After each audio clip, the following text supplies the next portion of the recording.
নাকি ট্রেনে উঠিছে, তার নাকি বড় পেট, কালা বুতু বনিয়ে, আর দুই যুবতী আর নাকি এক বুড়ি উঠিছে। ও তো আরামে ঘুমাচ্ছে লেডিস কম্পার্টমেন্টে, আর ওই যুবতী নাকি পেটে খোঁচা দিয়ে কয় তোমার ড্রামের দাম কত। ও সে কে উঠিছে বলে, ও দেখে কি আমার একটু বড় পেট, এই যে ড্রাম কয় কেন, ড্রামের সাথে করে সেট। ও চুপ করে রইছে।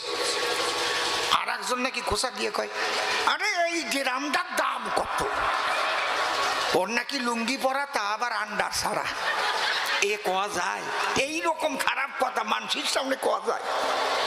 আমি তো করতে পারবোই না।